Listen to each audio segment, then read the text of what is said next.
Sometimes trying to follow tech news feels like trying to catch raindrops in a hurricane. Right. So That's a pretty good way to put it. Yeah, it's just constant. New AI, new lawsuits, some crazy cyber threat popping up. it really is. It's just so much noise, and figuring out what actually matters can feel, well, almost impossible some weeks. Absolutely.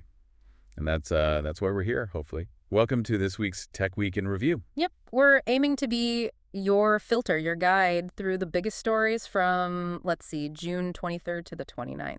We've sifted through it, all the headlines, the reports, our own notes, to pull out the stuff you really need to know, and hopefully those moments that make you go, ah, okay, that's interesting. And our focus isn't just, this happened. It's about how it affects things, industries, actual people, different countries. We want to unpack these shifts. Exactly. We'll hit AI advancements, those tricky legal fights, digital rights, cybersecurity, the works, trying to give a clear picture, the good, the bad, the fascinating. All right, let's jump in. Where should we start? AI seems like the obvious place. Definitely. AI, it's moved way beyond just being some sci-fi concept. It's weaving itself into the tools we use every single day. Sometimes you barely notice it. Right, it's becoming part of the furniture, like Microsoft Edge getting that AI boost. I mean, who hasn't forgotten exactly how they searched for something last week? Oh, totally. And Edge, using models like ChatGPTs to understand, find that recipe I looked for. That's moving search beyond just keywords. It's becoming more like a conversation. Yeah, context is everything now, and Google Photos is doing something similar, right, with Ask Photos. Full rollout now, Yeah. powered by their Gemini AI. So you can literally ask, what did I eat in Barcelona? And it understands the location, the subject, pulls up the pictures. That's pretty smart. Turns your photo library into, I don't know, an intelligent assistant for your memories. Exactly. And they actually paused the beta for a bit because the AI was slowing down simple searches sometimes. Shows they're focused on making it, practically useful, not just flashy. And YouTube, I heard they're doing something with AI summaries for premium users. Yeah, AI-generated video overviews. It's a new highlights tab. Instead of scrubbing through a long video, you get these little curated clips with summaries. Oh, okay, so you can swipe through previews. Swipe through, tap one, and it jumps you right to that spot in the video. Plus, they're adding a conversational AI tool so you can actually ask questions about the video content. Huge time saver. Interesting. So AI is making existing tools smarter, but what about completely new things like that Perplexity browser? Ah, yes, Comet. Still in limited testing windows, macOS beta for now, mobile coming. Yeah. But it's a different approach. It defaults to Perplexity AI for search. Meaning conversational answers right away, with sources. Exactly, instead of just a list of links. And it's packed with features. Built-in ad blocker, a button to summarize web pages. Wait, summarize any page. Yep. And an ask button to get context on whatever you're looking at. Gmail integration too, so you can ask about emails, calendar stuff. Okay, that's going beyond just browsing. Huh? And didn't I see something about virtual try-on for clothes? Get this, yeah. An AI-powered virtual try-on. It really pushes the idea of what a browser can even be. And the rumor mill, Apple potentially buying them. Bloomberg reported Apple might be eyeing Perplexity AI for something like $14 billion, which would be a massive, massive move for Apple in the AI game. Wow. Okay, so lots of innovation. But there's always a flip side, isn't there? The legal battles are really heating up. Oh, absolutely. It's becoming a huge battleground, especially around intellectual property, like that big lawsuit against Microsoft this week. The one with the authors, Kyber, Gia Tolentino. That's the one. They're suing Microsoft, claiming it used almost 200,000 pirated books to train its Megatron AI model. Pirated books. Yikes. And they want serious damages, right? Up to $150,000 per work. Their argument isn't just about copying words, it's that the AI is mimicking their actual style, their voice, their themes. That's a deeper claim. And it's not just Microsoft, is it? This feels like a pattern. It really is. Look at the list. OpenAI sued by the New York Times, Perplexity AI by Dow Jones, Stability AI by Getty Images, Midjourney by Disney, and NBC Universal. So, creators versus AI platforms. The core issue seems to be what counts as fair use when you're training an AI? Exactly. That's the million-dollar question, or maybe billion-dollar question. It's forcing a reevaluation of copyright law in real time. It could totally change how AI develops or how artists own their work. It's a fundamental clash. What about those recent rulings from Meta and Anthropic? They seemed a bit nuanced. Very nuanced. Meta won its case, but the judge specifically said it was because the authors had weak legal arguments. He didn't say Meta's use was lawful. In fact, he worried aloud about AI companies becoming serial copyright infringers. So, a win, but with a massive asterisk. What about Anthropic? Anthropic's AI, Claude, was found not to violate copyright by training on millions of books. The judge called it quintessentially transformative fair use. That sounds like a win for AI training, right? Seems like it. But Anthropic still faces trial because they allegedly got those books from pirate websites. So even if the use is transformative, the source of the data is still a huge legal problem. Ah, okay. So the method might be okay under fair use, but where you get the ingredients matters a lot. Precisely. And Judge Chabria, in the Meta case, warned that generative AI could dramatically undermine the market for original creative work. That really sums up the core tension. How do you foster innovation without destroying the livelihoods of creators? It's a tough balance, and Meta's got other AI headaches too, right? With content labeling. Yeah, their oversight board just slammed them, basically. Ruled on June 25th that Meta's labeling of AI-generated stuff, audio, video, images across Facebook, Instagram, Threads is inconsistent. Inconsistent? How? Well, they pointed to a manipulated audio clip of Iraqi politicians supposedly plotting election rigging. It spread widely, apparently, with no AI label. That's pretty serious. Definitely. So the board wants clear, consistent labels in local languages. Exactly. And for Meta to get better at spotting this stuff internally, it ties right into the EU's AI Act, which mandates clear labeling. The pressure is building. While Meta deals with that, Denmark is doing something pretty radical, isn't it? What? With deepfakes. Totally groundbreaking. They're proposing a law to give citizens copyright over their own body, their face, their voice. Copyright on yourself. Yeah, to fight deepfake misuse without consent. The culture minister put it simply: everybody has the right to their own body, their own voice, and their own facial features. Wow. That's not just privacy. That's like digital self-ownership being defined in law. It is. It wouldn't stop satire or parody, apparently, but aims for big fines for violations. Could definitely inspire other countries, especially in Europe. Fascinating.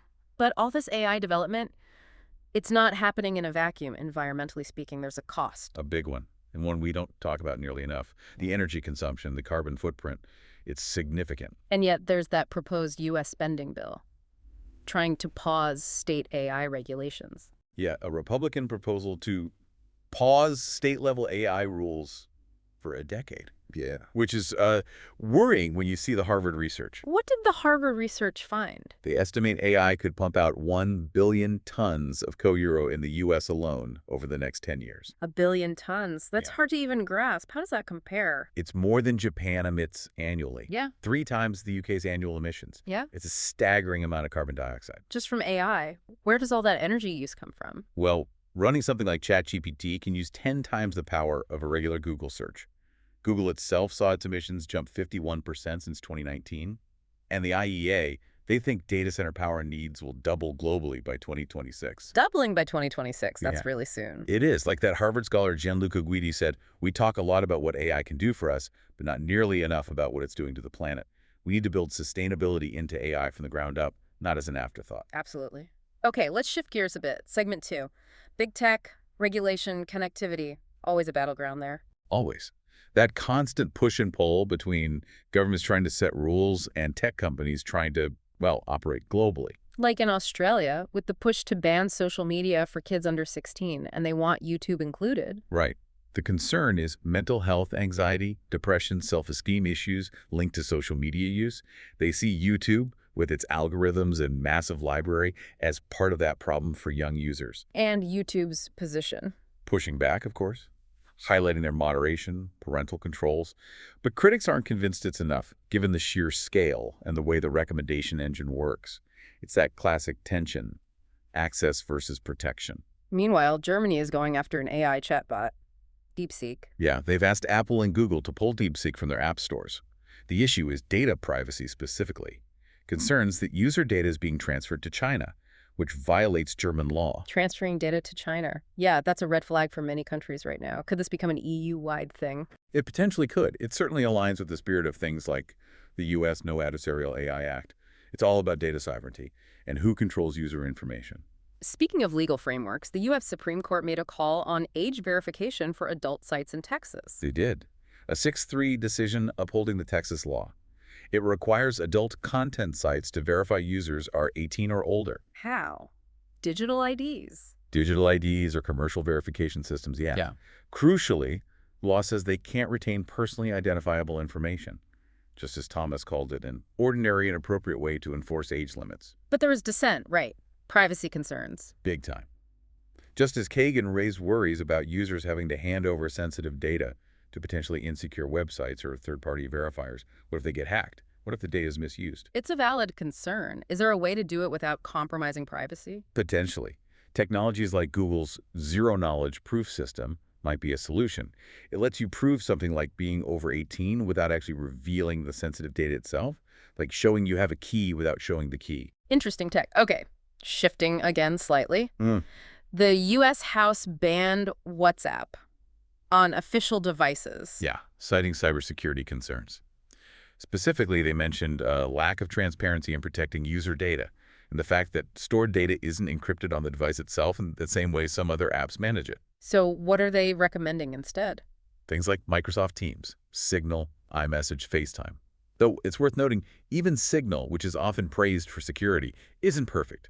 There was that incident with the defense secretary accidentally leaking info and Pentagon warnings. Right. No system is truly bulletproof. It's always a trade-off. Exactly. Now, on the connectivity front, there's some really positive movement happening, especially bridging the digital divide. Like T-Mobile satellite service, T-Satellite. Yep, launching July 23rd. It uses SpaceX's Starlink satellites to bring messaging and soon data to phones in areas with zero cellular coverage. This is a big deal for remote areas. So just basic texting, or more. Starting with MMS support, initially for Android, then iPhone. But by October 1st, they're aiming for data support for major apps. Google, Apple, WhatsApp, X, AccuWeather, even AllTrails for hikers. Wow, data via satellite on a regular phone. What's the catch? Cost. Compatibility. It's $10 a month, or free, if you're on their higher tier Experience Beyond plans. Importantly, 911 texting via satellite will remain free for anyone with a compatible phone. And compatibility is wide over 60 devices initially. And it should work even if your main carrier is AT&T or Verizon. That's huge, much broader than, say, Apple's emergency SOS. Much broader reach, yeah. They had 1.8 million beta users, apparently dozens already using it for 911 texts. It's a genuine step towards universal basic connectivity. And similar efforts elsewhere. You mentioned Vodafone in Africa. Right. Vodafone is launching a new satellite service specifically targeting remote regions in Africa, using advanced tech for reliable internet, aiming for digital inclusion. It ties into that bigger infrastructure push, doesn't it? Definitely. The Africa Finance Corporation's latest report emphasizes investing in subsea cables, fiber, data centers, internet exchange points, all crucial pieces to close that gap between urban and rural digital access across the continent. Coordinated efforts. Okay, important groundwork being laid. Let's pivot to segment 3, cybersecurity and military tech. The new battlefields, really. And the threats are just getting more sophisticated, more impactful. We're seeing it hit airlines, hospitals, critical stuff. Tell me about the Scattered Spider group, targeting airlines. Yeah, groups like Hawaiian Airlines, WestJet, they're using really clever, nasty social engineering. How so? Posing as help desk staff, basically, calling employees, tricking them into giving up passwords or installing malware. They also mess with multi-factor authentication, sending fake SMS alerts, overwhelming people with push notifications until they accidentally approve one. So they're exploiting the human element. Always the weakest link, unfortunately. And the consequences can be devastating. Look at that ransomware attack in the UK. The one hitting the blood testing provider, Synovis. That's it. June 2024.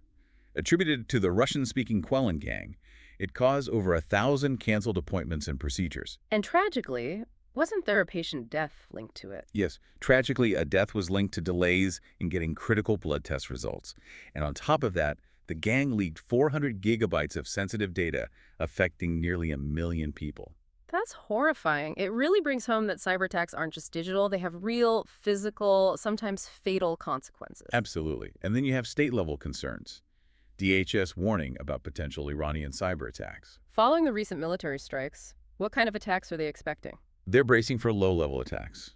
Iran has a history of targeting U.S. infrastructure, transportation, healthcare, even a children's hospital, a dam in New York, water systems in Pennsylvania back in the day. And banks remember those denial of service attacks in 2012. I do. What methods do they typically use now? Things like password spraying, trying common passwords against many accounts, and that MFA push bombing tactic we mentioned. Plus, new hacktivist groups are popping up, like Mr. Hamza and Dinet, specifically going after U.S. military and defense contractors. So it's a persistent, evolving threat. What about the defense side? Any breakthroughs? There are. German scientists just made a big leap in quantum communication. Quantum. How does that help cybersecurity? They managed to transmit quantum signals over a 254-kilometer commercial fiber network, nearly doubled the previous record. This coherent quantum communication uses single photons, Okay. Meaning? meaning it's theoretically unhackable by current means. It's about future-proofing communications against quantum computers, which could eventually break today's encryption. It's a race to build defenses before the code breakers get too powerful. Building quantum shields. Got it. And there was something about the EU's cybersecurity agency, ENISA. Yeah, industry groups, telcos, tech companies are pushing the EU to keep ENISA independent. They're worried about political interference, potentially weakening cybersecurity certification schemes like the EUCS. They want technical expertise, not politics, driving security standards. Makes sense. Now, shifting to hardware, military tech. China's mosquito drone. Seriously. Seriously, tiny, bionic, looks like a mosquito. 2 centimeters long, weighs 0.3 grams, flaps its wings 500 times a second, designed for covert spying. Wow. How does that compare to what others have? Well, Norway has the Black Hornet microdrone, which is a bit larger, and the U.S. DARPA has been working on insect cyborgs for years. It just shows the global push towards miniaturized, almost invisible battlefield tech for reconnaissance. And this kind of advanced tech is actively being used in current conflicts, right? Iran, Israel, Ukraine. Absolutely shaping them. Yeah. Iran uses its UAVs, its drones extensively, plus cyber warfare via the IRGC. Israel invests heavily in electronic warfare. Its Iron Dome system is famous and uses AI for intelligence. And Ukraine. Ukraine's been incredibly adaptive, integrating Western drones, using encrypted comms, but also cleverly repurposing commercial drone tech to counter a larger force. It really shows how technology can level the playing field, or at least change the dynamics, in modern warfare. Fascinating and frightening all at once. Okay, let's move to segment 4. Autonomous vehicles, always a source of hype and reality checks. Definitely. And Tesla provided both this week. Ah, the fully autonomous delivery claim from Austin. Here's the one. Tesla announced a car delivered itself from the Gigafactory to a customer. No one inside, no remote control, apparently navigated highways at 72 miles per hour, city streets, for 30 minutes. Elon Musk was obviously thrilled. Sounds impressive, but the reality check. Well, first, companies like Waymo and Aurora have actually run driverless trips on highways before, so it's not entirely unprecedented in that sense. More importantly, though, the NHTSA is currently investigating Tesla's robo-taxi program in Austin. Investigating. Why? Video surfaced showing some really questionable behavior. A robotaxi wobbling down the road, apparently veering into oncoming traffic, crossing double yellow lines, braking abruptly near police cars. This doesn't exactly inspire confidence. Yeah, that sounds less than ideal. And isn't NHTSA already looking into their full self-driving mode? They are. There's an ongoing investigation related to FSD and crashes, including a fatal one in 2023. So the fully autonomous delivery claim lands right in the middle of some serious safety scrutiny. Big gap between the marketing and a verifiable, regulated reality right now. Right. Okay, on a completely different note, but still about user experience, Microsoft is killing off a classic. Huh. Yes, the end of an era. Say goodbye to the infamous blue screen of death. The BSOD. No way. Really, after all these years, what are they replacing it with? A sleek, modern black screen. It's rolling out with Windows 11 version 24H2. Why the change? Just aesthetics? Partly, maybe. Mm-hmm. But the main goals are apparently to reduce user frustration that blue screens certainly cause some. Right. And dramatically cut reboot time. They're saying down to about 2 seconds. 2 seconds, that's fast. Super fast. And they're adding a quick machine recovery feature for IT teams. Think about massive outages like that CrowdStrike one last year. Faster recovery could be huge. So yeah, no more blue screen. A small change, but 1 millions will notice. Definitely a symbolic change, if nothing else. Okay, finally, segment 5, infrastructure. Some good news on the EV front. Yes, really positive news, actually. A U.S. federal court stepped in and ordered the release of almost $750 million in federal funds. Funds for what specifically? For building out EV charging projects across the country. This money comes from that big Infrastructure Investment and Jobs Act, the $7.5 billion allocated for EV charging. Why was it held up? Regulatory disputes, apparently. Bureaucracy. But now the court has ordered it released. So this should speed things up. More charging stations. Exactly. It should accelerate deployment across all 50 states, which in turn helps encourage more people to buy EVs because, range anxiety is still a real thing. It's a practical boost for EV adoption and helps meet climate goals. A win-win. Good to end on some positive infrastructure news. Okay, so wrapping up this week, quite a mix. Definitely. We saw AI pushing deeper into our tools like searching photos, but also triggering these huge, complex legal fights over copyright and data. The authors suing Microsoft, the Meta and Anthropic nuances, that Danish deepfake law. It's a tangled web. And that constant tension between a big tech and governments. Australia and YouTube, Germany and DeepSeek, the U.S. House banning WhatsApp, the Supreme Court on age verification. Regulators are definitely not sitting still. Nope. Plus, big strides in connectivity. T-Mobile satellite service is a potential game changer. But also escalating cyber threats like Scattered Spider hitting airlines and that awful UK hospital attack, and the chilling advancements in military drones and quantum comms. And Tesla's autonomous claims meeting NHTSA scrutiny while Microsoft gives us a black screen instead of blue. And finally, a boost for EV chargers. It covers a lot of ground. It really underscores how tech isn't just gadgets anymore, is it? It's hitting our laws, our environment, our safety, our basic rights, like owning your own digital image. So the final thought for everyone listening, as all this tech weaves itself even deeper into our lives, from finding recipes to national security, what's our responsibility as users? Yeah, do we need to look beyond just the convenience? Do we need to understand the real impact, the legal, ethical, environmental ripples? What choices do we make knowing what's behind the screen? Something to think about as you navigate your own digital world this week.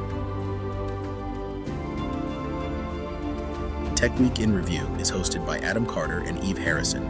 Music by Federico Luyo, Jamie Wright, and Alex Grohl. Sound mixing and editing by Nigel Dixon-File.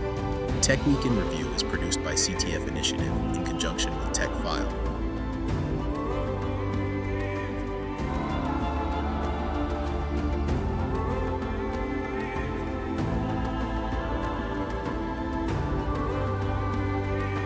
If you are interested in more news, reviews, and articles, visit techfile.com and follow us on social media. If you like the podcast, please subscribe. Thanks for your support. Keep following TF and TWR for the latest in tech changing your world.